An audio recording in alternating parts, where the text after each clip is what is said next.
Welcome back to Paper Hacker. अगला हमारा topic है मोनोसिस्ट। ठीक है, तो अब हमने पढ़ना है कि आपका जो मोनोसिस्ट होता है, ठीक है, ये क्या होता है। इस पर क्या करना है, आपको शॉर्ट नोट लिखना है अगर लिखने को आ जाए। ठीक है, शॉर्ट नोट मोनोसिस्ट पर। ठीक है, क्या लिखेंगे, चलो शुरू करते हैं। ठीक है, ज़्यादा समय नहीं लेंगे। आपका बीएससी थर्ड ईयर है, आपका सेमेस्टर फिफ्थ है और पेपर आपका वन है। ठीक है, जिसमें हम सबसे पहले यूनिट वन जो कि आपका क्या है, नॉन कोऑर्डिनेट्स है। ठीक है, तो उसको हम लोग यहाँ पर पढ़ रहे हैं।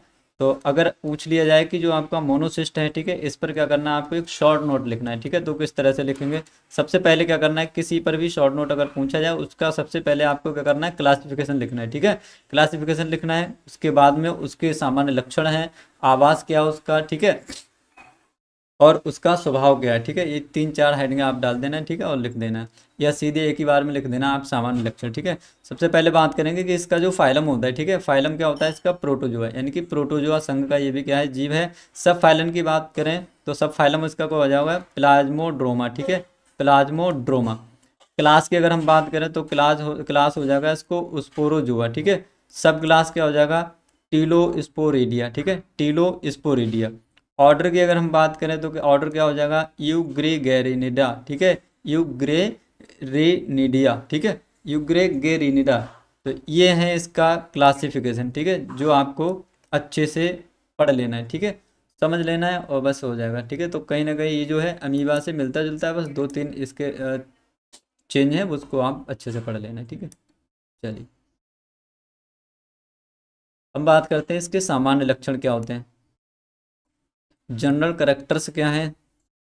ठीक है, मोनोसिस्ट के। चलो मोनोसिस्ट की बात करें तो कह रहा है मोनोसिस्ट केंचुए के शुक्राणु का परजीवी है। ठीक है, कहाँ पाया जाता है, ये केंचुए के शुक्राणु में पाया जाता है। ठीक है, सेमिनल वेसल्स में पाया जाता है, उसमें ये रहता है। इसका ट्रोफोजॉइट लंबा तथा तर्क रूपी होता है। ट्रोफोजॉइट का होता है, इसकी एक अवस्था होती है। ठीक है, ट्रोफोजॉइट या आपका माइनोजॉइट। ठीक है, तो ये ट्रोफोजॉइट इसकी क्या होती है, एक अवस्था होती है जो कि कैसा होता है, लंबा और तर्क रूपी। ठीक है, जो कि आपको यहाँ पर दिखाई दे रहा है। ये शुक्राणुओं को खाकर बड़ा होता है, शुक्राणुओं को खाता रहता है। ठीक है, शुक्राणुओं का परजीवी है तो उनको ही खाता रहता है। इसकी उसकी पूंछ इसके चारों ओर से ढक लेती है। ठीक है, तो इनकी पूंछ क्या करती है, इनको चारों ओर से ढके रहती है। ठीक है, तो ये पूंछ में ढके रहते हैं। और कह रहा है इनका जो शरीर होता है वो सुदृढ़ पेलिकल से ढका रहता है। किससे, सुदृढ़। ठीक है, पेलिकल्स क्या होती है, छोटी छोटी कंटिकाएं होती है। ठीक है, इनसे क्या रहता है, ये ढका हुआ रहता है। कह रहा है जिसमें मायोनिम्स होते हैं। ठीक है, उनमें क्या होते हैं, मायोनिम्स होते हैं। ठीक है, उनमें भी आपके मायोनिम्स देखने को मिलते हैं। अब कह रहा है कि जिनके सिकुड़ने फैलने से मोनोसिस्ट रेंग सकता है। अब जो मायोनिम्स होते हैं, ठीक है, यहाँ पर देखो आ गया, मायोनिम्स इसी में होते हैं, कहाँ गए?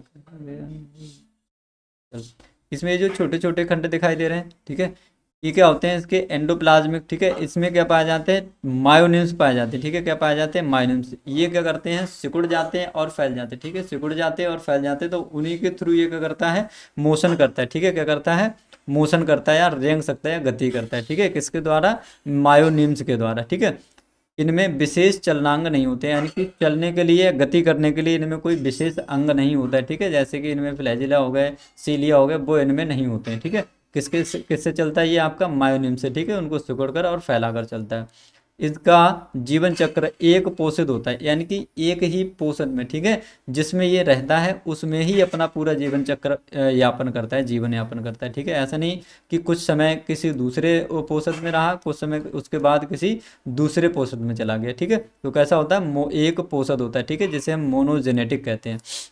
लैंगिक जनन असम युग्मकों द्वारा होता है। ठीक है, तो इसमें कैसा जनन होता है, इनमें लैंगिक जनन होता है। ठीक है, सेक्सुअल रिप्रोडक्शन होता है, वो भी किसके द्वारा होता है, आपका असम युग्मकों द्वारा। ठीक है, जो युग्मक बनते हैं वो कैसे होते हैं, आपके असम होते हैं। ठीक है, हेट्रोजाइगस। ठीक है, तो ये आपको लिख देना है किसके बारे में, मोनोसिस्ट के बारे में। और ये रहा छोटा सा इसका चित्र, ये आप अच्छे से देख लो। ठीक है जी,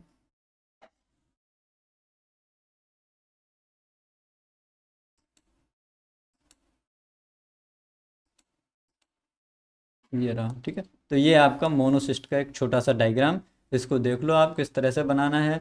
एंडोप्लाज्म भी होता है इसमें और एक्टोप्लाज्म भी होता है। ठीक है, एंडो और एक्टो दोनों प्लाज्म होते हैं। बाकी इसमें क्या होता है, कि न्यूक्लियस भी होता है। ठीक है, क्या होता है, न्यूक्लियस भी होता है। ठीक है, यहाँ पर और पेलिकल भी पाए जाते हैं इसमें। क्या पाए जाते हैं? पेलिकल। और क्या होता है? Microtubules of pellicle.